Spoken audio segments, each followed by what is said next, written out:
Olá, ouvinte! Você que ouviu o nosso programa, o podcast de aniversário, pode ter percebido que Leandro e eu falamos sobre um programa que nos orgulhou muito de ter produzido. O programa 44, Ouça o Seu Coração. Nele, nós tivemos dois atletas, o Rodrigo Abreu e o Christian Kelletti, que falam sobre situações limites que viveram com o coração. Também complementa o programa a doutora Luciana Janot, cardiologista, que nos dá dicas e sugestões em como cuidar melhor desse órgão tão importante. Com vocês agora, Ouça o Seu Coração.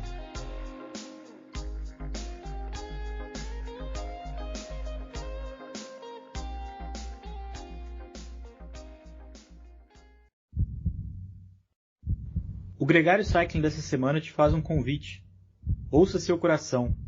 3 histórias sobre a importância desse órgão que nunca descansa. Uma abordagem literal e também figurada, de pessoas fora de qualquer estereótipo que superaram problemas cardíacos e que também expressam o mais puro amor pela bicicleta. Desde já a gente agradece esses convidados pelos relatos tão íntimos e tão ricos que você escuta a seguir.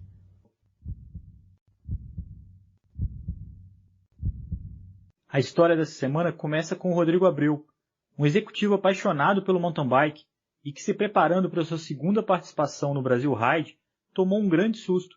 Ele infartou em um dos pontos de pedal mais tradicionais de São Paulo, a Bolinha da USP. Na sequência, conversamos com a cardiologista Luciana Janot. Ela é uma especialista na reabilitação de esportistas que sofreram problemas cardíacos. Coincidentemente, ela cuidou do Rodrigo.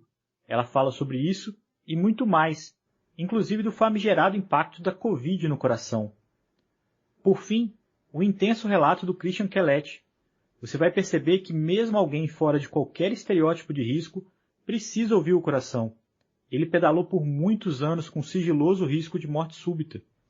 Hoje ele está bem, continua pedalando, mas sua competição é contra o limite de 150 batimentos por minuto.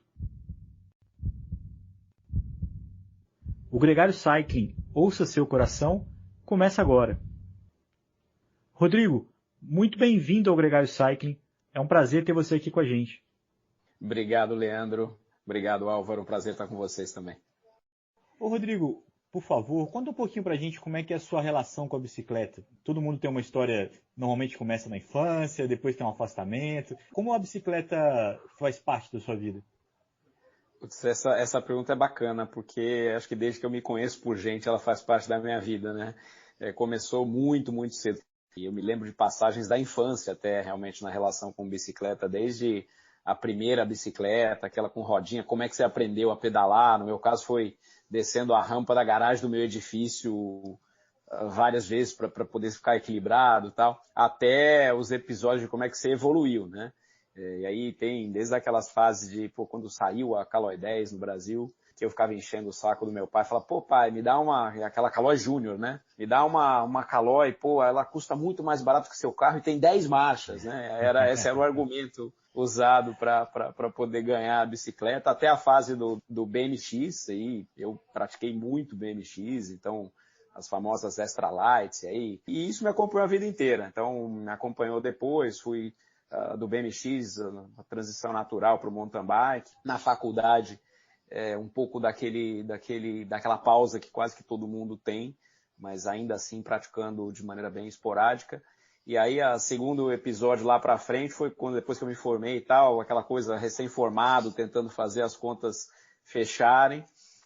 Aí entrei num consórcio, aí, chegou a primeira prestação do consórcio do carro para pagar e tinha acabado de lançar aquela Caloi Aluminum mountain bike. E aí falei, pago o consórcio, eu vou pra bicicleta, pago o consórcio, eu vou pra bicicleta, adivinha o que eu fiz? Vou pra bicicleta. É óbvio, né? Prioridade. É lógico.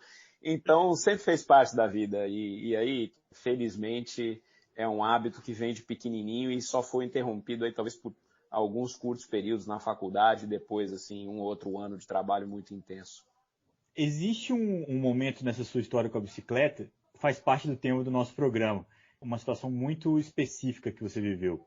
Você consegue descrever esse dia que você saiu para pedalar, experimentou uma situação que ninguém gostaria de viver? Você consegue contar para a gente como é que foi esse dia? consigo, com detalhes, assim, é uma coisa que fica gravada na sua mente, na sua experiência, e você nunca mais vai esquecer de nenhum detalhe, é impressionante.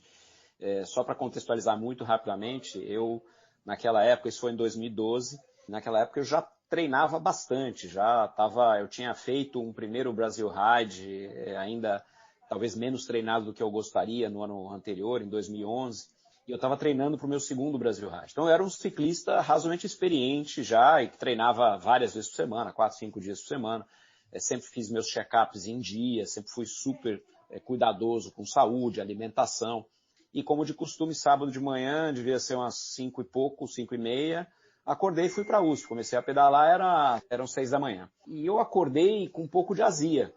Eu falei, putz, aquele espaguete não caiu bem, né? Assim, tava sentindo o estômago pesado, um pouco de azia. E tava muito frio, muito frio. Era julho, tava 4, 5 graus em São Paulo. E ainda uma segunda coincidência, além de estar muito frio, eu acordei eu tenho rinite alérgica. Então, acordei com rinite e tomei um Claritin D. E saí para pedalar. Cheguei na USP, parei o carro, pedalei 5 quilômetros, 10 quilômetros, e assim, rodando ali, falando, putz, eu não tô legal, não tá legal, essa azia tá muito forte. Acho que eu vou voltar para casa, amanhã eu pedalo. Eu tava quase chegando no carro, eu falei, pô, deixa de ser mole, você tem que treinar. Volta para pedalar. Eu voltei, continuei pedalando. Aí pedalei mais 5 quilômetros, falei, não, realmente está muito forte, ok, puta, vou para casa, vou tomar um Eno e tal, e amanhã eu treino. Quando eu estava chegando no carro, começou uma dor no peito, muito forte. Quando eu sentei na direção, foi como se tivesse explodido o peito, alguém estivesse martelando de dentro para fora, uma dor assim, absolutamente insuportável, um negócio que eu nunca vou esquecer. E naquele momento eu sabia, imaginei que fosse não sei se era um infarto, eu falei, tem alguma coisa muito errada, eu falei, provavelmente um infarto acontecendo comigo. E eu senti que eu ia desmaiar. Se eu desmaiar, eu vou morrer. E eu estava lá hiperventilando, eu falei, não posso desmaiar, não posso desmaiar, não posso desmaiar. E meio que tudo ao mesmo tempo, isso aí foi uma fração de segundos, isso que eu estou contando para vocês, né? Eu peguei o meu telefone, desbloqueei, botei no contato da minha esposa e saí meio que cambaleando do carro. E naquela época eu sempre parava o carro no mesmo lugar na USP, na bolinha ali, e tinha sempre o pessoal da Limiar que ficava ali, da assessoria. E eu fui cambaleando no carro, meio que me arrastando até ele. Eu falei, me ajuda, eu acho que eu estou tendo um infarto. E falei, tá aqui o telefone da minha esposa. Entreguei o telefone desbloqueado para ele com o telefone da minha esposa. E no ato ele pegou, ligou, e aí eu não ouvi mais nada, eu só estava ali tentando me manter acordado. E aí depois a minha esposa me contou que ele ligou para ela, falou, pô, tô com seu marido aqui, mas acho que ele tá passando mal. O que você quer que eu faça? Que eu espere você chegar? Que eu chame alguém? Aí minha esposa falou, não, pelo amor de Deus, leva ele pro hospital. E a gente estava na USP, né? Ela falou, leva ele pro HU. Aí o cara me botou no carro ali no banco de trás e eu, assim, aquela sensação de que o mundo estava acabando, né? Cheguei no HU, eu lembro de cada detalhe, assim, sentado na maca, uma médica vindo me atender, e ela me fez 3 perguntas, assim, eu lembro perfeitamente. Você fuma? Eu falei, não. Você pratica sempre? Eu falei, sim. Você tem colesterol alto? Tem histórico familiar? Eu falei, não. Aí ela olhou para mim e falou, pô, jovem, não fuma, não tem colesterol, não tem histórico, é trombo. Meteu um trombolítico na veia. E aí foi como se o mundo voltasse a existir, porque assim, uma questão de segundos realmente. Passou a dor, né? Passou aquela dor mais intensa e falei, porra, não morri. Rodrigo, quanto tempo entre você começar a sentir os sintomas e essa intervenção médica? Olha, foi muito rápido, foram 15, 20 minutos no máximo. O que na prática faz toda a diferença do planeta, né? Naquela tarde mesmo, eu fui de ambulância para o Einstein, e aí fiquei na UTI praticamente 3 semanas. Na verdade, a primeira semana já sabendo que era um trombo, né? Depois eu fiz um cateterismo no mesmo dia, no dia seguinte de manhã. Nenhum tipo de movimentação para não descolar o resto do trombo, porque o trombolítico ele abre pedacinho da tua artéria, ele abre aí lá 10, 15% da artéria. Em linguagem vulgar, é um entupimento da veia do coração. O trombo é um entupimento, mas não é gordura. Ele é uma coagulação, é uma trombose. Só que é uma trombose que dá na artéria, na subida da artéria principal, e é como se você tivesse uma coagulação exagerada que entope a veia. Então é a famosa trombose, mas é a trombose na artéria do coração, não é uma trombose na perna ou no membro. E aí ali interrompe completamente o teu suprimento de oxigênio, de passagem de sangue para o coração. É exatamente o infarto, só que é um infarto por trombose e não pelo entupimento gradual da sua veia por depósito de gordura, de colesterol. Eu não tenho isso, nunca tive. Obviamente, melhorei e minha primeira preocupação, eu lembro das pessoas que têm esse tipo de experiência, a minha primeira preocupação era saber se tinha tido algum tipo de sequela. Passadas 3 semanas, 4 semanas, fazer outro cateterismo. E eu lembro também que, para mim, o momento que me definiu assim, putz, eu ganhei uma segunda chance na vida foi quando o médico veio e falou, olha, você teve muita sorte, não tem nenhuma sequela no músculo do coração. Dali para frente eu voltei a olhar e falei, putz, ganhei uma segunda chance, né? Você teve um grande susto, você ganhou uma segunda chance, mas a partir daí você também mudou toda a sua forma de enxergar ali. Você teve que fazer uma investigação enorme, até mesmo também de pensar na bicicleta, né? Com certeza, com certeza. Eu, na prática, quando aconteceu aquilo, independente de eu saber que tinha sido um trombo, e não tinha sido, por exemplo, um entupimento por colesterol ou por gordura, aí bate aquele desespero de você falar, putz, eu preciso saber o que aconteceu, eu preciso me prevenir, esse negócio não pode acontecer de maneira nenhuma, né? A primeira medida que eu tomei naquele momento, já ainda saindo do hospital, começando a recuperação, começando a fisioterapia, foi meio que quase que uma abordagem radical de não comer gordura. Apesar de não ter sido gordura, né? Mas é um negócio meio reflexivo, assim, instintivo. Parei, não comi mais nenhuma gordura, não comi mais nenhuma carne, não comi mais coisa nenhuma. Falei, vamos começar uma investigação. E o que me foi recomendado, até por ser um trombo, foi uma investigação hematológica. Então aí fui consultar um hematologista, fazer um monte de exame, porque eu sempre fazia check-up. Nesse exame, nessa investigação, ele levantou várias hipóteses e uma delas voltou e bateu com o que ele tinha imaginado. O Dr. Nelson Hammerschlag, que é um hematologista bastante conhecido, e o que voltou é o que eu tenho uma condição chamada de hiperhomocisteinemia. Curiosamente, e para mim deveria ser incluído, mas esse tipo de detecção de condição genética, é uma condição genética, tá? É uma condição genética que você tem essa incapacidade de processar a homocisteína. E o excesso de homocisteína nas artérias, no sangue, ele leva a um processo de irritação vascular.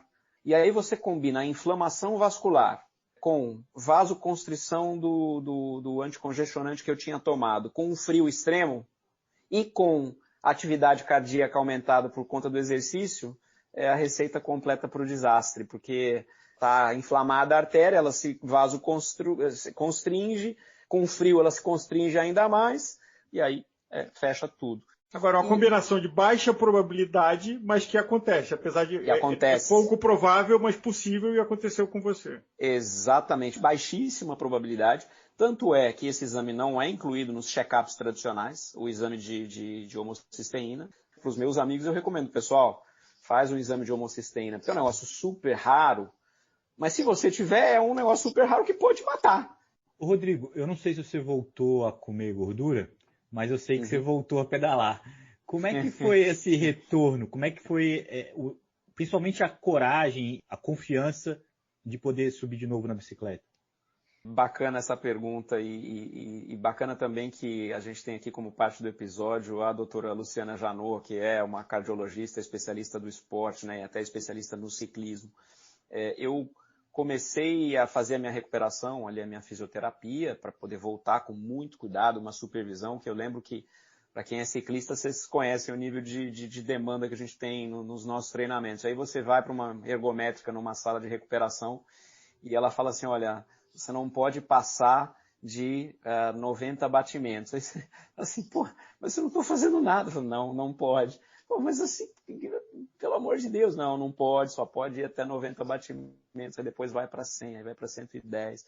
Então, um processo curioso. E na recuperação, na fisioterapia, eu lembro da minha fisioterapeuta falar, olha, e ela só trata, um centro de recuperação de fisioterapia cardíaca, né? Ele falou, tem dois extremos aqui do pessoal que acaba passando por infarto. Um pessoal que volta e volta com medo gigantesco de fazer qualquer coisa e vira um inferno, porque a vida é...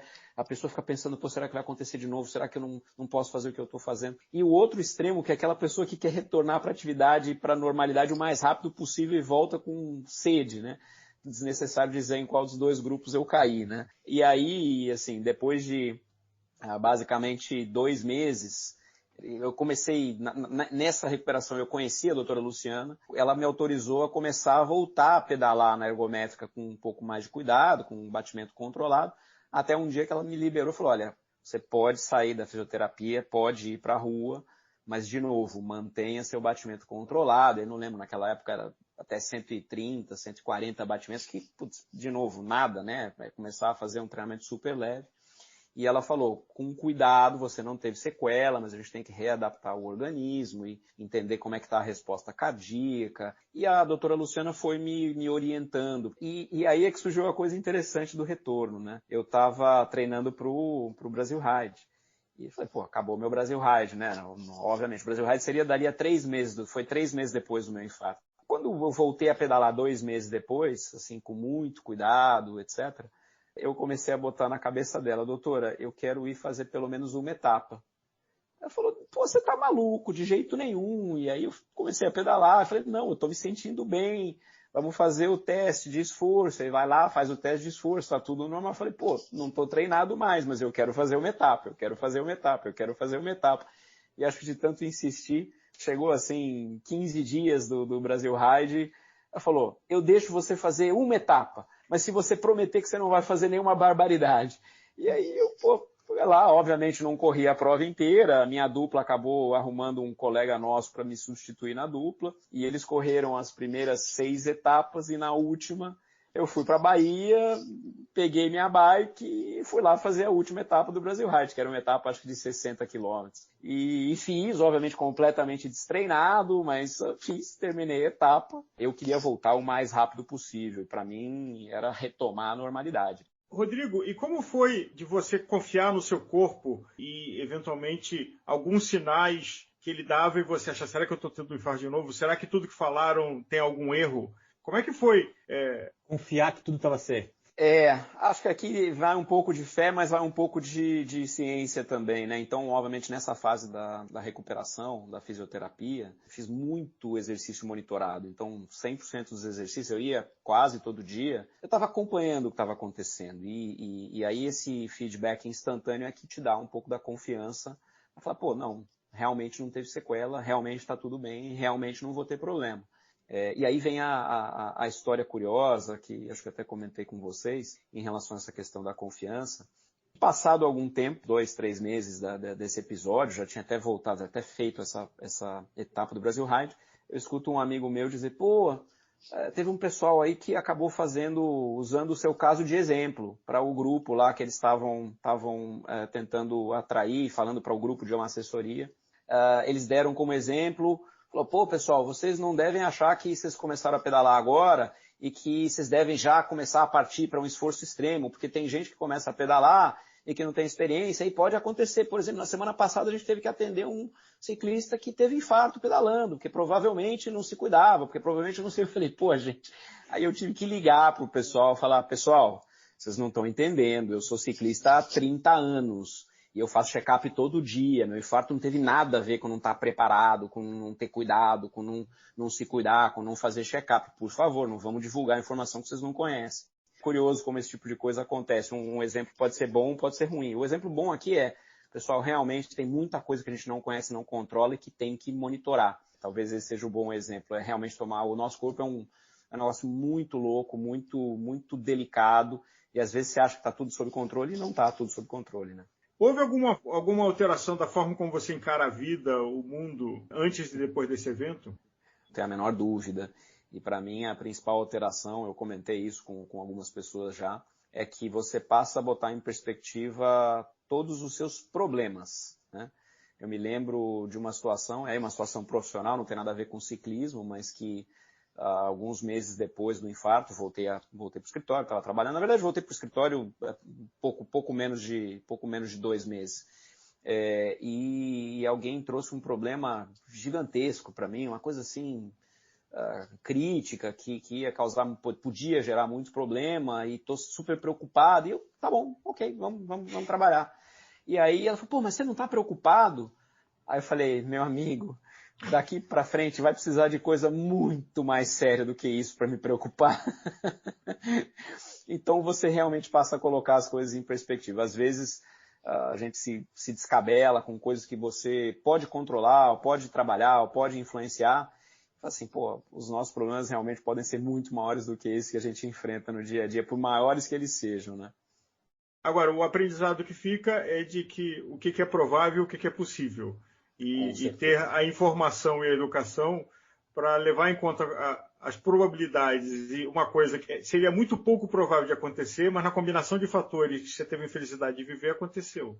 Com certeza. E até, talvez, aí sim, um chamado de atenção. Quando você exige mais do seu corpo, e nós como atletas exigimos mais do corpo, passa a ser ainda mais importante você fazer um acompanhamento muito preciso de tudo que você tem, da tua condição. Então, não é só o check-up básico que vai funcionar.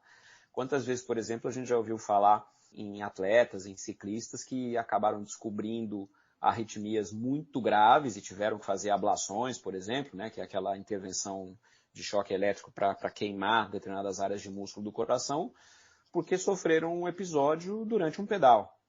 Então, realmente, essa preparação de você acompanhar com muito cuidado e de fazer check-ups que não são os check-ups simplesmente básicos, de fazer teste de esforço em bicicleta com monitoramento cardíaco, entender, eventualmente buscar essas outras investigações, até em alguns casos mais raras, como o caso da homocisteína, e manter esse acompanhamento constante, passa a ser crítico, porque a gente exige muito do corpo, né? Rodrigo, como é que é a sua relação com a bicicleta hoje? Você tem tido uma rotina similar à que você tinha antes, na prática, e o Brasil Ride continua aí na sua mira? Eu diria que o Brasil Ride sempre continua na mira, a única dificuldade é no ritmo profissional que eu tenho hoje, é imaginar que você vai conseguir se planejar para estar uma semana fora em qualquer lugar, né? Essa é a dificuldade, mas o ritmo continua, então eu continuo treinando 4, 5 vezes por semana, treino de madrugada, 4:30 da manhã, e num ritmo razoavelmente intenso. Eu brinco aqui que é o meu antídoto contra estresse, contra a tensão de dia a dia, para você poder trabalhar, funcionar melhor, né? E de lá para cá, depois daquela, eu acabei até intensificando o treinamento. Óbvio que hoje eu não estou no mesmo pico que eu estava em 2014, mas em 2014 eu fui fazer o Cape Epic, né? E aí acabei fazendo um Cape Epic super bem sucedido. A nossa dupla chegou em segundo entre as duplas brasileiras, tinham 10 duplas na edição de 2014, então foi super bem. E aí a brincadeira agora começa a ir um pouco para a idade, né?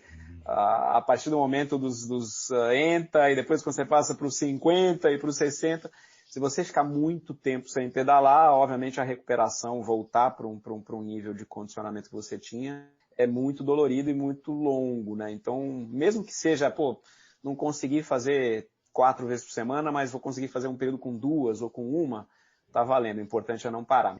Rodrigo, genial. Queria te agradecer pela tua coragem de tornar esse relato, porque eu acho que ele pode ajudar muita gente, e acho que essa é a intenção do programa, pelo teu processo e pela sua saúde. Pelo que você vai fazer 10 anos, né, esse evento, ano que vem. Ano que vem. Você está bem, ativo e seguindo em frente.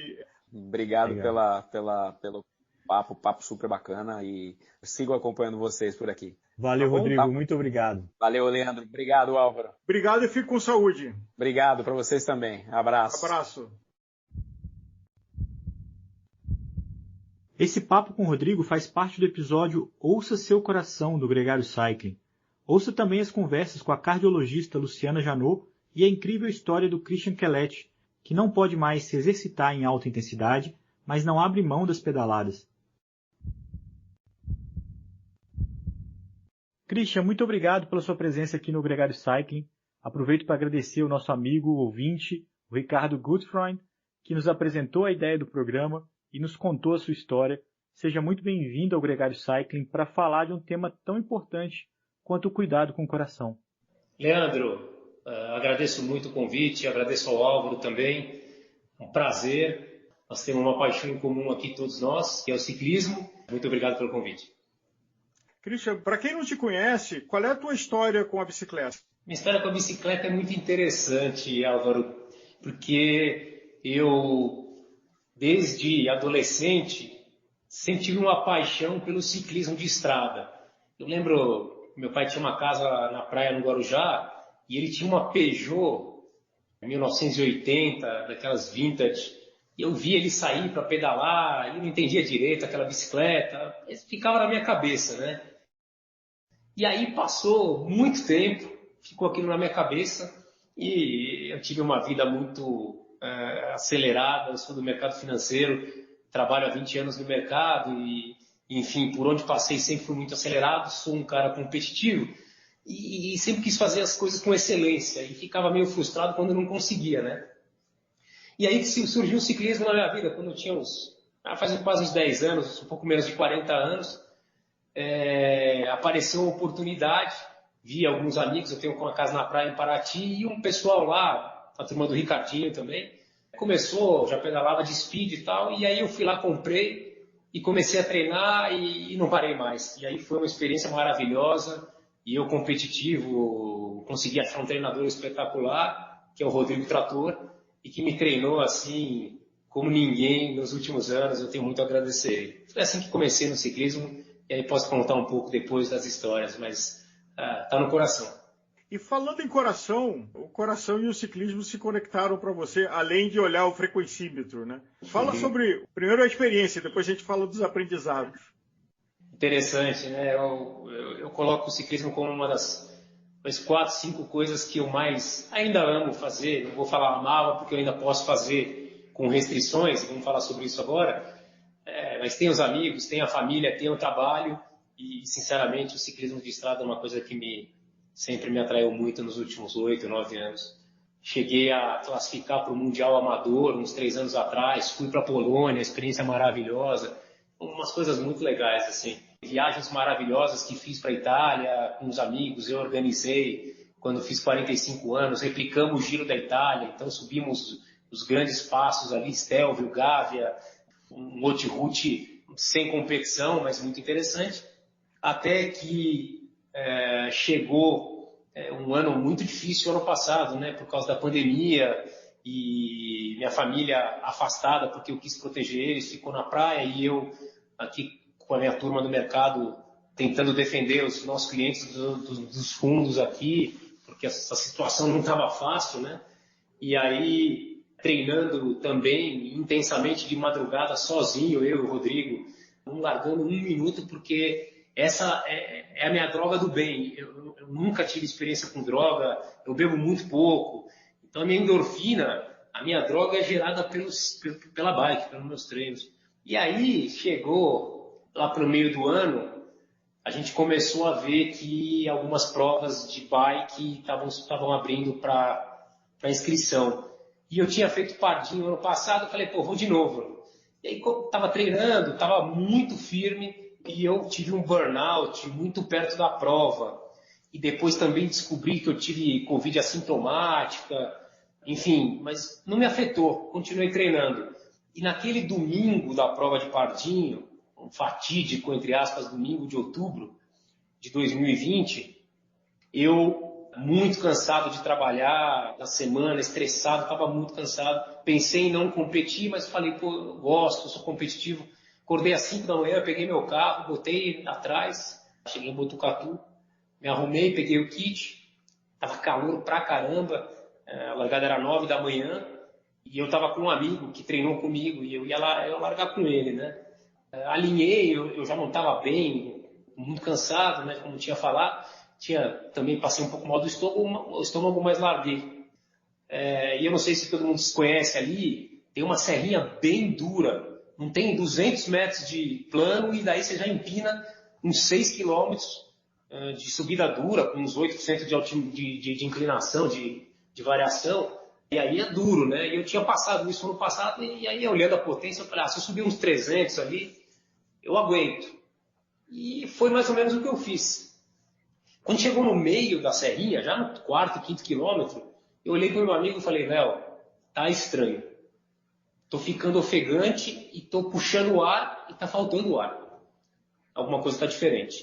Ele falou, não, vamos, não é nada, tal, não sei o que lá. Passei a serra com ele, comecei a me sentir mal de falta de ar, de respiração.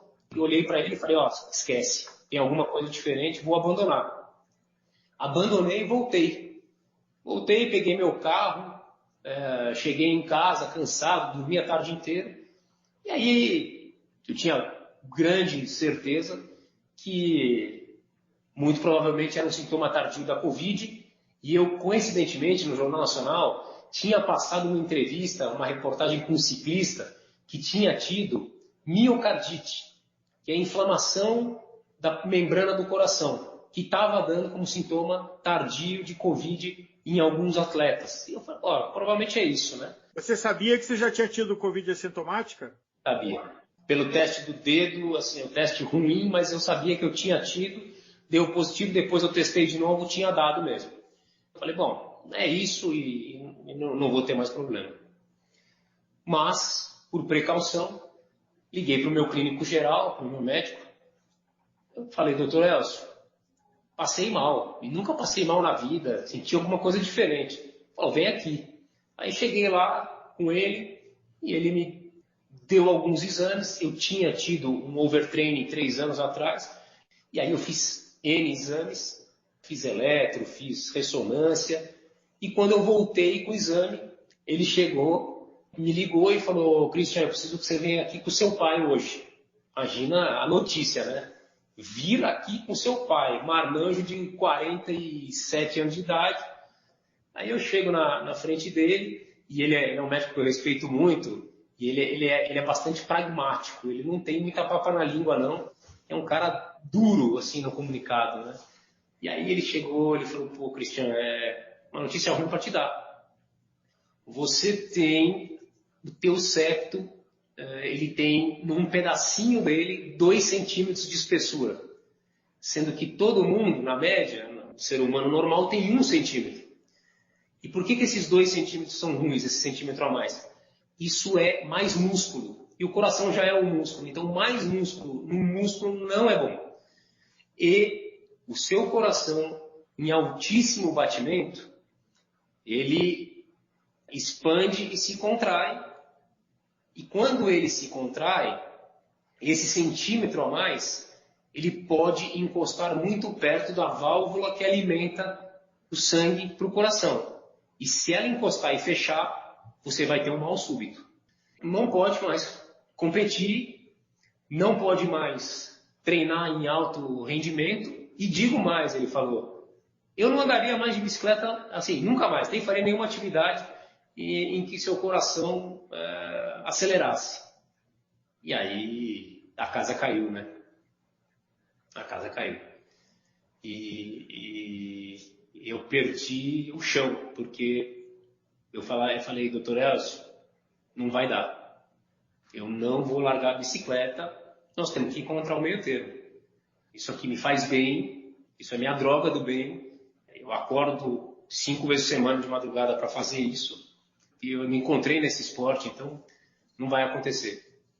O Christian, você lembra de como você foi para casa naquele dia, de como é que você foi dormir com essa mensagem na cabeça? Como se fosse ontem, Leandro. Eu fiquei muito triste na frente do meu pai. Assim, não tive muita, assim, o meu sentimento não aflorou, mas eu voltei para o escritório, eu estava de mountain bike, eu vim trabalhar de bicicleta e chorei muito, assim.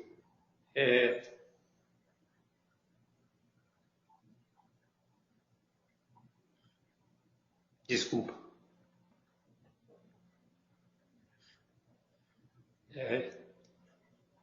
É recente ainda, né? Mas enfim, eu chorei, como eu estou chorando agora. E eu liguei pro Rodrigo, eu não liguei nem para minha esposa. Engraçado, né? Eu liguei pro trator. E aí falei, pô, Rodrigo, acabou. Não vai mais ter treino. não vai mais ter competição, não vai ter mais nada. O cara meu médico não vai deixar mais eu treinar. E aí falei, vamos amanhã se encontrar. E aí eu pedalei na ciclovia com ele, chorando. Eu chorei a ciclovia inteira, e de volta. E aí eu respirei um pouco, conversei com a minha esposa no dia anterior também, né? Tive o apoio dela, é uma menina maravilhosa. E lógico, tinha o conforto de todo mundo, né? Dos meus pais. E a decisão foi buscar uma segunda opinião, terceira opinião, porque eu achava que podia ter um meio termo. Apesar de saber que não tem cirurgia para isso, você pode tomar beta-bloqueadores para diminuir o teu batimento. Eu não vivo, né? Eu não ganho para isso. Eu até volto no passado, eu falo, se fossem 30 anos atrás eu ia tentar, porque eu amo tanto o esporte, eu gosto tanto que talvez eu ia tentar, né? Assim, no Brasil não ia dar, mas ia ter que ir para fora. Lógico que não ia acontecer, mas você tem esse sonho. Sempre gostei muito, né? Recentemente eu me dedicava bastante, apesar de minha vida ser bastante intensa. E aí eu fui pegar uma segunda e terceira opinião, os médicos foram mais razoáveis no sentido de, fiz muitos exames, então fiz esteira, aí, voei, fiz bike, e aí isso já, né, também estava bem. E ele falou, os médicos falaram, engraçado, 98% das pessoas que têm cardiomiopatia hipertrófica têm arritmia. O teu eletro não deu arritmia nenhuma. O teu exame, VO2, o teu teste de VO2 foi muito bom. Então também não tem problema. O teu coração é limpo, tuas artérias são limpas. Só que você tem um espessamento. E aí eu acabei caindo num médico que tem mais ou menos a minha idade, que é um papo assim de coração de atleta, né? Amador, profissional. E ele me disse o seguinte, ele falou, Cristiano, a tua doença ela poderia ter sido causada pelo excesso de treino, porque acontece isso. E aí um destreino por algum tempo faz regredir esse espessamento. Mas os estudos aqui, e eu tenho N estatísticas, dizem que os espessamentos entre 1.1 e 1.7, 1.8 centímetros estão dentro da famosa zona cinzenta que pode regredir. Como o teu tem 2.1, me parece uma doença congênita. Você pode, isso é hereditário, depois eu vim descobrir que minha tia tem alguma coisa parecida, e também, assim, isso se desenvolve ao longo da infância e da adolescência. Então, provavelmente isso não vai regredir. Nós vamos fazer algum exame anual para te acompanhar, também não vai progredir, não deve progredir, não tem muito remédio, não tem cirurgia, e o teu espessamento não é dos casos mais graves. O que a gente recomenda aqui é que você limite o seu batimento a 148, 150, e aí meus testes lá em cima me quebravam 175, então eu acredito que ele colocou um limite de uns 20% de folga para eu poder fazer atividades moderadas, e desde então eu passei a ter o meu treinador como mais psicólogo do que treinador, mas eu continuo ali fazendo treinos moderados, com intensidades muito diferentes, e tenho sido feliz, tenho conseguido me adaptar e me acostumar nos últimos 6 meses dessa maneira. O Christian, como é que tem sido o seu contato com a bicicleta desde então? Você tem pedalado na ciclovia, você tem feito rolo, mudou um pouco o seu esporte? O que você tem feito? A pergunta é ótima. Quem faz ciclismo, dependendo da pessoa, você fala que você gosta de subir montanha, de subir aquela Serra de Campos, de subir a Serra de Cunha, de pegar lá onde eu tenho casa, no condomínio lá perto de Paraty, e subir aquela serrinha ali de 6 km com 400 de variação altimétrica, quase 400, 300 e pouco. É ali que eu gostava de treinar, de sofrer. E o pessoal não entende, né? E fala que a gente é maluco. Então, assim, a grande pena aqui é que eu não posso mais buscar os meus limites nas subidas. Eu não posso mais fazer subidas muito longas com alta intensidade de potência, só moderada. Então, eu tenho trocado os treinos de intensidade por treinos mais longos, às vezes, endurance, e no plano. Porque no plano, você bota um pace ali, 200 watts, eu nem olho muito mais wattagem, né? Agora, a minha referência é batimento, que é uma coisa de maluco, né? Eu treinei que não robô 7, 8 anos, e de repente eu só olho para o batimento. E joguei fora na lata do lixo o Power Meter. Eu tenho duas perguntas para fazer, mas eu vou primeiro na pergunta do seu feeling. Porque quando a gente tem um impeditivo de praticar esporte, ele pode ser uma dor crônica no pé, ele pode ser um sobrepeso, ele pode ser uma coisa visível. E no seu caso é uma coisa invisível. Você é um cara extremamente saudável, extremamente forte e que não pode. Como é que é esse conflito para você? É de não ter nada, né? De não ver nada e ao mesmo tempo não poder fazer? É incrível, porque eu treinei 7, 8 anos, Leandro, já provavelmente tendo a doença. Eu nunca passei mal. E eu sempre fui no limite. E eu sempre fiz esporte, jogava tênis, corria um pouquinho. Eu nunca me senti mal.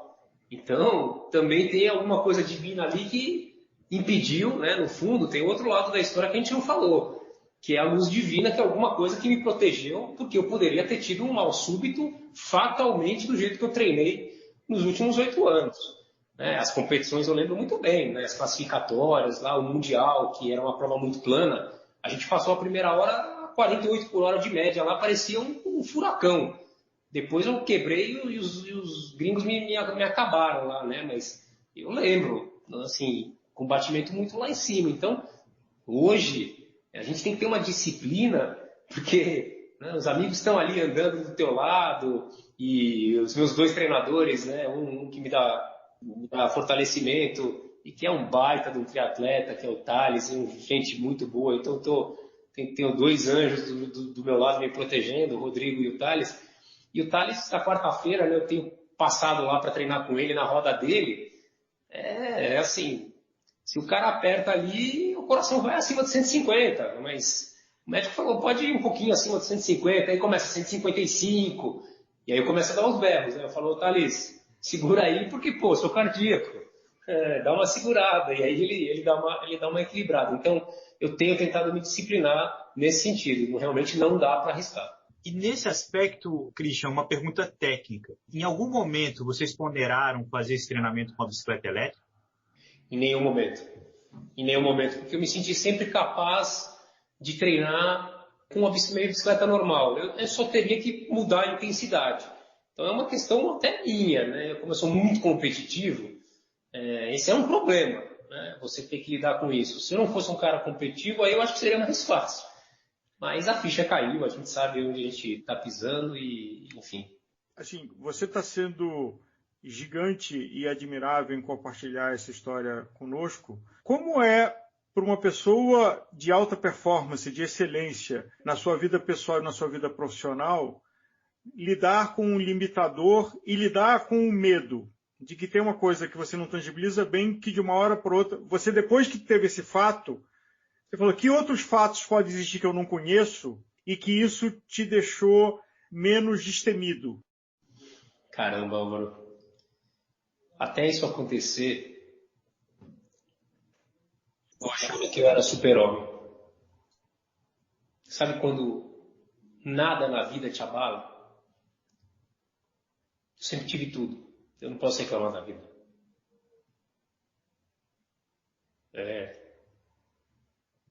Eu tive uma formação impecável no sentido dos meus pais me suportarem.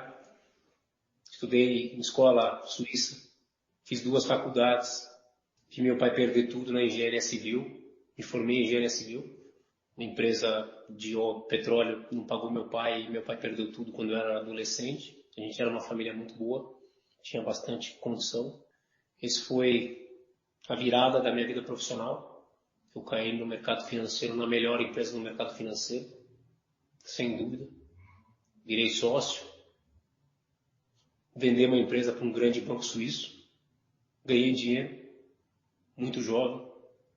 Não tenho vergonha de dizer isso, trabalhei que nem um camelo, com pessoas espetaculares que moram no meu coração. Continuei trabalhando, fiz todo o meu ciclo, abri minha empresa, meu fundo, sou feliz aqui com as pessoas. Tenho 3 filhos, tenho uma esposa maravilhosa. Mas você ganhou uma segunda vida, né? Porque, como você disse, por uma circunstância de fatores, você tomou decisões corretas e talvez você não estivesse aqui com a gente se não tivesse essa escolha. Então, você ganhou uma segunda vida. Se, por um lado, tem um fato que é uma restrição, por outro, você ganhou uma segunda vida.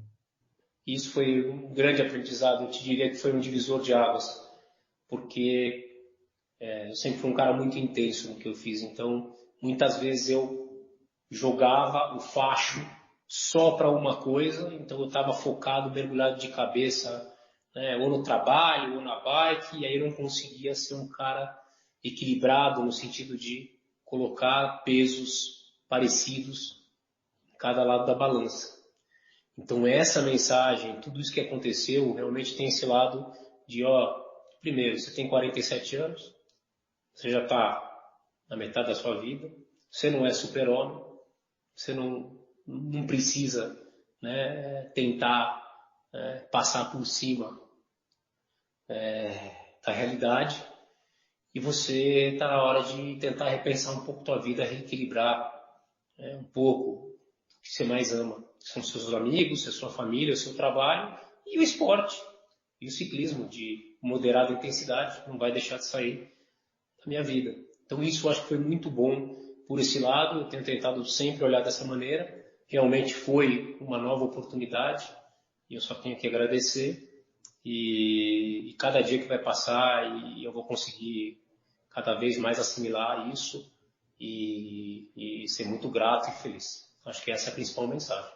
E, de uma certa forma, eu acho que você, tendo a grandeza e a generosidade de dividir essa sua experiência com o nosso ouvinte, você está inspirando esse nosso ouvinte, às vezes um ouvinte que está passando por um momento parecido com o que você passou, ou às vezes ensinando a um ouvinte a ouvir seu próprio corpo como você ouviu. Isso que você está passando numa dimensão de um programa, de um podcast, mas é algo importante que eu acho que você vai tocar a vida de não só um, mas vários ouvintes que você está tendo a generosidade de compartilhar. Com muito orgulho, meu cara. Não tenho dúvida que com muito orgulho e sem vergonha nenhuma. E acho até que existem situações, Álvaro e Leandro, que as adversidades são muito maiores, né? Eu poderia ser um filhinho de papai, como fui durante muito tempo, e aí teve esse turning point da minha vida aí, com meu pai infelizmente perdendo tudo, mas aí que as coisas mudaram e que eu acordei para a vida, para as outras coisas. Mas eu poderia ter caído nas drogas ali, quando adolescente, era muito fácil. Como muitos caem.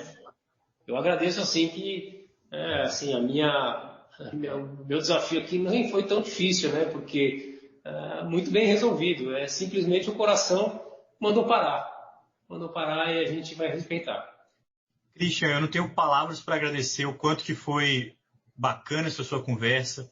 Era para falar do coração, a gente falou do amor ao ciclismo. Você é uma pessoa que tem a nossa admiração e que, pedalando a 148 BPMs ou a 300 watts, o que seja, é um cara que merece todo o nosso carinho e todo o nosso respeito. Muito obrigado pela oportunidade de conversar a sua história com a gente aqui no Gregário Cycling. A você, Leandro, Álvaro, um grande prazer. Tudo que eu mais quero na vida é estar perto de gente como a gente. Eu falo isso. A primeira metade da vida você vai conhecendo gente e aí você começa a descartar. E a segunda metade da vida você quer estar perto das pessoas que te fazem bem e tem uma espinha dorsal, uma linha de caráter, índole e tudo mais parecido com as nossas. E é muito gratificante ter conhecido vocês e ter falado com vocês. Eu estou à disposição. E quem quiser, vocês têm os meus contatos, eu estou à disposição. Obrigado pela conversa espetacular.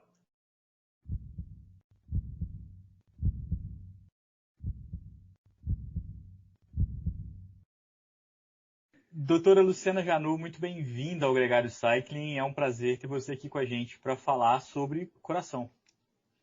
Oi, Leandro. Oi, Álvaro. O prazer é todo meu. Adoro esse tema. Vamos lá. Estou aqui para ouvi-los e tentar responder o que vocês têm a me colocar. A minha pergunta é um pouco metafórica. A gente deve ouvir o nosso coração? É um bom indicador de que vai tudo bem? Olha, Leandro, quem escuta, sim. O grande ponto é que muitas vezes todo mundo escuta as articulações, mas o coração ele pode não dar tantos sinais, ou ele até dá, mas a gente acha que é um cansaço, acha que foi do dia do treino, e às vezes a gente acaba não fazendo essa escuta de uma forma ideal. Eu diria mais, eu acho que quem é uma pessoa treinada deveria escutá-lo com aquela atenção dos detalhes. Do mesmo jeito que toma cuidado com o que come, com a qualidade do alimento que ingere, também a sensibilidade de prestar atenção no seu coração. Sim, Álvaro, e na verdade, quando uma pessoa é treinada, eu falei de uma forma meio que brincando, mas é isso mesmo. Uma pessoa treinada, ela está habituada a sentir dor, ela está habituada a sentir cansaço, ela está habituada naquele dia a frequência cardíaca dela poder subir um pouco mais. Então, muitas vezes ela fica julgando que aquilo ali é do dia. Por isso que eu falo, perceba os detalhes, porque às vezes, aquele detalhe é que vai chamar a atenção para uma necessidade de uma avaliação maior. Aquele treino que você faz, e que é um treino habitualmente fácil, mas que ele começa a ficar um pouco mais difícil, e não precisa ser muito mais difícil, talvez ele requeira uma atenção. Então, acho que uma pessoa que é mais treinada precisa sim ouvir este detalhe do seu dia a dia. Porque, geralmente, tem o evento, esse evento ele sinalizou alguma coisa, não foi de repente, mas eu não dei atenção. Na grande maior parte, é claro que podem ocorrer os eventos súbitos e que não deram sinais, mas habitualmente a gente costuma deixar para lá. Que sinais seriam esses? Assim, começando do começo, porque quando você fala de dor no peito, e aí a confusão entre desconfortos gástricos e sinais de problema cardiológico, o que se fala de alguma coisa na axila. Que manual básico, estamos falando aqui de boas práticas do uso do coração, que olhares são boas práticas de higiene do coração? Na verdade, isso que você falou é bem interessante, né? Questões gástricas ou coração. Nós, cardiologistas, costumamos dizer que é do estômago para cima, pensa no coração, porque o estômago não mata. Então, se está incomodando, vê primeiro se não é algo mais grave. Porque sim, alguns problemas cardíacos podem mimetizar. O próprio infarto agudo do miocárdio pode vir com queixas gastrointestinais e a pessoa achar que seja... É claro, não é qualquer uma, tá? Mas pode ser aberto com uma dor muito forte no estômago, um aperto, pode vir diarreia associado e isso ser mais relacionado à parte cardíaca. Agora, sinais de dia a dia, eu acho que é isso, é aquele cansaço extra que habitualmente naquele treino, mesmo que seja por potência, você está habituado a fazer, mas que toda vez que você está fazendo agora, você está sentindo que você está tendo mais dificuldade, por menor que seja essa percepção, vale a pena você checar. Se a sua recuperação não está uma recuperação que você habitualmente tem, isso também é um fator importante para a gente, deixa eu ver se está tudo bem com a máquina, entendeu? E fora outras, né? A percepção de palpitação, tontura, qualquer mal-estar, mesmo que seja imediatamente após o esforço ou após esforço ainda um pouco mais prolongado depois desse esforço, eu acho que requerem um cuidado e uma atenção do atleta que está treinando alta intensidade. Luciana, tem um desafio de nós atletas amadores que amamos a dor e não vivemos do esporte, que às vezes você dorme menos do que devia porque quer fazer o treino de amanhã e você está com a cabeça em outro negócio do trabalho que não te tira, você tem que voltar correndo.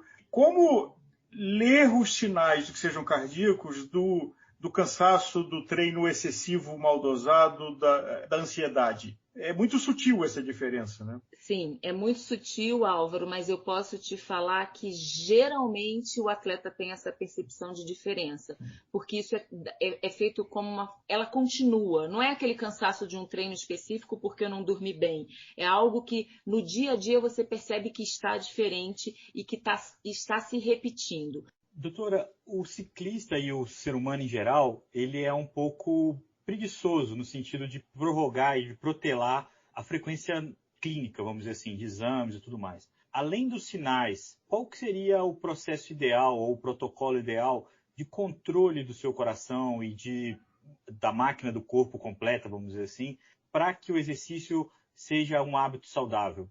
Leandro, é importante a gente também deixar bem claro para quem está nos ouvindo que o que mata é o sedentarismo, né? A gente não está querendo burocratizar a execução de exercício. Então, a gente quer mais que todo mundo se movimente. Então, não precisa, para um movimento leve a moderado, em que a pessoa precisa sair daquele sedentarismo, a gente tem mais que estimular e não tem muitas coisas para serem feitas antes de eu começar a me mexer. Agora, quando eu começo a falar em um esporte de rendimento, mesmo ele sendo amador, a intensidade que eu coloco nesse meu exercício é uma intensidade que geralmente é alta e que exige mais. Então, esse esportista, sim, precisa de uma avaliação. O ideal é que ele faça uma avaliação. Essa avaliação geralmente começa com um bate-papo clínico mesmo. E isso pode ser feito anualmente. O que eu vou pedir de exames geralmente vai depender da história daquele meu atleta. E é interessante que muitas vezes numa conversa com o atleta, o que a gente vê é que se eu olho só a fotografia do momento, ele está perfeito. Só que ele tem um filme, ele tem um histórico. E não é incomum a gente pegar pessoas que entraram para o esporte por algum outro motivo. Porque estavam acima do peso, porque fumavam, porque bebiam, porque tinham uma vida com fatores de risco. E como a doença coronariana, que é a que mais problema causa nos indivíduos acima de 35 anos, ela é um contínuo, eu tenho que conhecer esse histórico.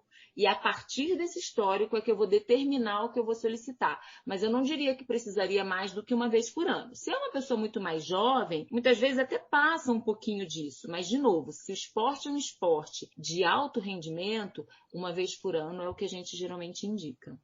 Duas perguntas de indicadores. Tem um amigo meu que tem a prática, ele tem um batimento basal na ordem de 50 e a disciplina de medir o basal todo dia ao acordar. E quando ele acorda e o basal está acima de 60, ele não vai treinar, volta para a cama. Essa é uma boa prática? Então, é interessante. Eu não vou saber dizer para você se isso vai ter uma resposta, mas é o que a gente conversou. É sinal de que tem alguma coisa no organismo dele que, assim, está exigindo um pouco mais daquela frequência cardíaca. Ou ele dormiu diferente, ou ele teve alguma coisa que fez com que ele precisasse aumentar. Eu diria para você que é uma prática interessante, porque ele está diferente do basal dele. E 20% acima. Ele se respeita, exatamente. Então, tem muita gente que treina baseado em variabilidade de frequência cardíaca, existe uma forma de treinamento, existem relógios que dão para você se naquele dia o seu treinamento foi bom, foi ruim, por essa variabilidade. E essa é uma metodologia muito interessante utilizada na área de pesquisa. Então, eu diria para você que eu acho muito interessante, eu não sei te dizer se 10%, 20%, mas esse patamar que ele colocou me parece assim, interessante para ser seguido. E do folclore popular, uma outra que eu já ouvi, de que cada um de nós nasce com um número X de batimentos. Então, quem faz esporte de alta performance está gastando esse crédito e o coração pode entrar em estresse mais cedo do que quem é mais sedentário. Olha, Álvaro, na verdade, eu sou uma pessoa que eu defendo que quem faz esporte de forma correta não vai pagar essa conta, porque a gente não tem nenhum trabalho que mostre que atleta morre cedo ou morre antes do que quem não é esportista. Mas sim, nós sabemos que existem algumas arritmias que podem acontecer de uma forma mais precoce em quem é esportista. Só que nessa arritmia tem genética envolvida, tem o treinamento envolvido, tem uma série de pontos envolvidos. O treinamento de uma forma muito excessiva envolvido. Então, assim, eu não acho que você gaste. Existe em alguns atletas mais idosos estudos com um pequeno percentual, muito pequeno, de aumento da incidência da necessidade da inserção de um marca-passo, mas isso é muito baixo. Geralmente, eu vejo os problemas acontecendo em quem treina excessivamente. O excessivamente é aquele que burla muito planilha, é aquele que não descansa, como eu falei, é aquele que acha que só o treino resolve. Então, eu, de novo, defendo o esporte bem feito e não acho que ele é causador do problema, mas existem trabalhos que falam sobre essa possibilidade. Nós temos a felicidade de uma coincidência aqui no programa de ter você e um paciente seu, que é o Rodrigo. Então, portanto, a gente pode falar algumas coisas que a ética médica não permitiria, e até porque o Rodrigo permitiu e está com a gente no programa.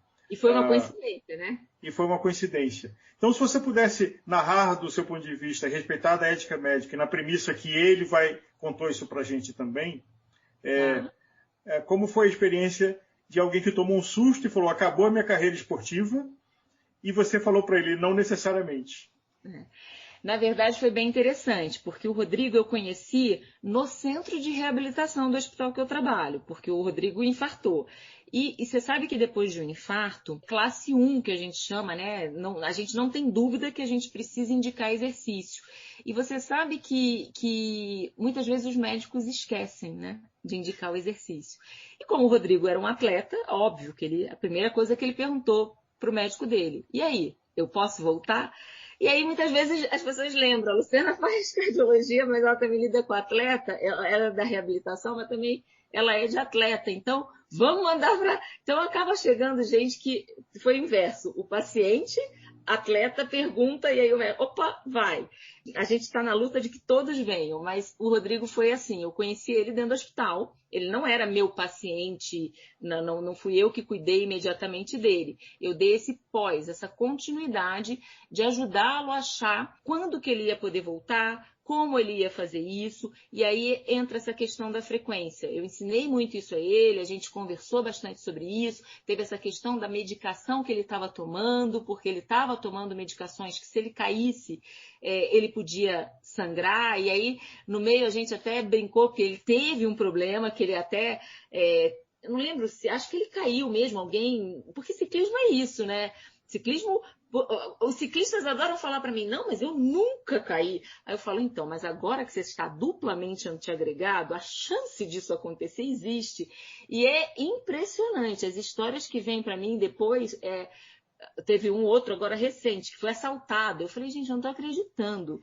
E ele duplamente antiagregado. Nunca tinha caído. Apareceu roxo. Eu falei, ai meu Deus, eu falo. Sabe que para facilitar, eu pedalo há algum tempo, e eu ouvi uma lenda que eu perpetuo que diz assim, você só é ciclista depois de 12 tombos. Então você caiu umas vezes, relaxa, porque faltam 12 para você entrar na classe de ciclista. Então agora eu vou começar a botar isso na minha história clínica. Quantos tombos o ciclista já teve? E o Rodrigo, ele estava muito ansioso. E o que é interessante em relação a quem é treinado e acontece um evento, é isso, porque... gera essa ansiedade, né? Porque o esporte era muito importante para ele. Meio que ele descarregava muita coisa do estresse dele no esporte. E quando é um médico que não lida com esporte, até a linguagem é diferente. Tudo é muito para eles. E para quem lida com esporte, sabe conseguir conciliar e fazer essa diferença. O que é muito, o que não é. Explicar numa linguagem, talvez, que o atleta entenda melhor, né? Então, a gente teve uma conversa. Ele mesmo ficou inseguro de inicialmente recomeçar. Então, ele ficou um mês com a gente, fazendo supervisionado. Ele fez um teste, um mês depois do infarto dele. E depois desse teste, eu falei, agora vai. Vai dentro dessa faixa... segue que vai dar certo. E o histórico dele foi que ele teve uma continuidade bem sucedida, que foi fazer eventos desafiantes depois disso e teve uma vida normal com a consciência dos cuidados que ele precisa ter, mas usando a ciência para praticar de forma regular a atividade que era importante para ele. Sim, eu tenho alguns. Eu tenho um que assim, ele não é ciclista, era corredor, mas ele teve um infarto. A primeira consulta dele comigo foi assim, eu também não era médica, eu sou médica para ver essa parte do exercício e do esporte. E aí ele virou para mim e falou assim, doutora, daqui a 9 meses eu consegui o índice para Boston. Eu olhei para ele e falei, vamos começar primeiro, antes de qualquer coisa? Porque, assim, não era nem 9, acho que eram 8 meses que ele tinha para... Porque, assim, 8 meses para fazer a prova de maratona de Boston. Não é que eu tinha 8 meses para... 8 meses ele estaria liberado, mas ele já tinha uma prova, ele já tinha uma meta e ele já acabado de sair do infarto. E ele foi um aprendizado, porque o que a gente aprende? A gente aprende muito com o paciente, né? Que ele seguiu o by the book que eu falei para ele. Eu falei, olha, vai fazendo, você está treinando errado, calma, não precisa ser tão intenso. E ele foi seguindo. E o que foi bem legal, que ele depois falou para mim, doutora, foi a prova que eu treinei assim, com menos intensidade, mas foi a melhor prova e eu ainda baixei o meu tempo. Então, isso é muito legal. E isso eu tenho várias histórias, porque muitas vezes os atletas amadores, eles fazem treinamentos que são, de novo, aquela história, acha que só o treino que vai resolver a história, não tem uma periodização adequada, uma planilha adequada seguida por um profissional. E aí, quando eles chegam, eu tento conscientizar isso e, assim, as respostas geralmente são muito boas. E eles ficam impressionados. Como assim eu treinei menos e tive mais performance? Eu falei, então. Agora, Luciana, o assunto, e a gente já conversou de tanta coisa aqui, mas um assunto que a gente não pode deixar de falar é a conta da Covid e a miocardite da Covid. Sim. Então, vamos lá. Saiu um trabalho, assim, acho que foi julho, agosto do ano passado, que não tinha nada a ver com atleta, mas que deixou a cardiologia empolvorosa, porque eles trouxeram números, assim, alarmantes de pacientes que tinham tido a Covid e que se apresentavam com miocardite numa análise que eles fizeram de ressonância, né? Que é o exame mais utilizado para miocardite. Isso deixou a gente muito assustado, porque logo em seguida veio com um pequeno número de atletas escolares, colegiais nos Estados Unidos, também mostrando que, olha, está aparecendo miocardite aqui nesses meninos que tiveram Covid. Então ficou todo mundo muito assustado. E a Covid é uma doença nova, é uma doença que a gente aprendeu com o carro andando, né? E inicialmente tudo pulmão, mas a gente começou a ver que tinha muita alteração também do ponto de vista cardiovascular. Por outro lado, a Covid, ela tem um espectro grande de acometimento. Pode virar sintomática até o paciente grave. Então, peraí, vamos separar esses trabalhos. Quem foi que eles estudaram, né? Então, esse alemão, ele trouxe esse número, mais de 70%, com a presença da miocardite, mas tinha uma parcela muito grande de pacientes internados, graves, na sua população. Mas também uma população que não tinha tido isso, e nada tinha a ver com o atleta. Nesse outro menor com atleta, trouxe que assim, era praticamente quase todo mundo com sintoma leve. Então, isso chamou muito nossa atenção. O tempo foi passando, hoje a gente sabe que isso é uma realidade, a miocardite pode acontecer, principalmente em pacientes que tiveram internados, mas acabou de sair um novo trabalho com atletas, em que eles criaram um screening para esses atletas e que só nos atletas que aparecessem com alguma alteração nesse screening inicial, que era composto por um exame de sangue, um eletrocardiograma e um ecocardiograma, só quem aparecia com alguma alteração que eles faziam a ressonância. E aí o percentual foi muito menor, foi de 0,6%. O que a gente tem que entender é que a COVID é vírus, é inflamação e assim como qualquer outro, a gente tem que ter cuidados, porque eu falo para atleta, se está gripado, está doente, não treine, porque você está inflamado e a inflamação causa a possibilidade de você ter arritmias. A inflamação pode gerar, sim, focos no seu coração, que é da miocardite, que podem te desencadear arritmias. Então, isso não é exclusivo da Covid. Talvez a Covid, pelo número muito grande de pessoas infectadas, chamou toda a atenção.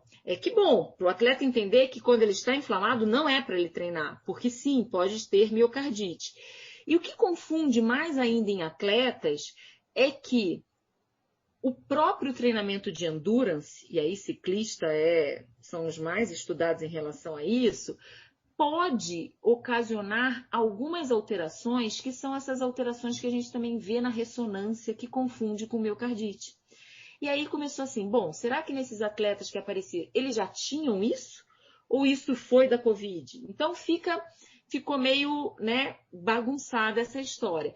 Mas a gente tem que ter cuidados. Então, se eu tive um processo infeccioso, inflamatório, eu preciso, principalmente na Covid, a gente pede para frear, a gente pede para a pessoa só voltar a treinar pelo menos uma semana após totalmente zerado de sintomas e que esse retorno seja gradual. Ir ou não, conversar ou não com o seu médico, que, de novo, a gente vai deixar agora todo mundo sedentário que tem que conversar com o médico para voltar a fazer uma caminhada. Não é isso. A depender da intensidade do treino que eu vou voltar, a depender de como era o meu treino, vale a pena, e do que foi a sua Covid, né? Porque pode ter sido uma doença leve, pode ter sido uma doença que você só soube porque você coletou exame, e pode ter sido uma doença que você ficou internado. É totalmente diferente. Quanto mais grave, mais necessária a avaliação. Então, eu acho que a gente não pode deixar as pessoas sedentárias depois de ter Covid. A gente tem até lá no nosso centro de reabilitação um programa para quem teve Covid fazer reabilitação, voltar, porque os danos são muito importantes em quem fica internado. E na pessoa que é treinada, eu acho que é isso. Quanto que eu treino e quanto que foram os meus sintomas, para eu chegar e saber qual é a hora de eu procurar um profissional para ouvi-lo. Mas o que eu indico é, não treine inflamado, não treine se você está com a doença ativa, porque aí sim você vai poder ter chances de ter arritmias desencadeadas por esse processo inflamatório. Então, como quase todos os equipamentos, o coração, se você ler direito o manual de instrução, dá para usar ele por muito tempo e bem, né? Ah, com certeza. E por mais que tenhamos alguns estudos que falem que atleta tem algumas alterações a mais do que não atleta, eu acho que o atleta que cuida dele bem, o atleta que faz o treino adequadamente, por mais que tenha a intensidade e o volume, até hoje a gente não viu que o atleta morre mais, pelo contrário. Então, em relação à longevidade, né? Eu estou falando ao longo do tempo. Então, eu sou, assim, fã Controle remoto e pijama mata mais do que ciclismo. Com certeza mata mais do que ciclismo. Eu acho que todo mundo tem que continuar pedalando. Continue pedalando e ouvindo o Gregário Cycling. Esse episódio tem apoio da Self-ID e da Garmin. E como parceiro dos Gregários, eles oferecem um cupom de desconto para você. É só ir direto no site deles e usar o cupom Gregário Cycling, tudo junto. Ou acesse o nosso Instabio no Instagram para mais detalhes. Inscreva-se para receber nossos podcasts na sua plataforma preferida. A gente está na Amazon, no Apple, no Spotify, no Google Podcasts, ou acesse o nosso site, gregariocycling.club.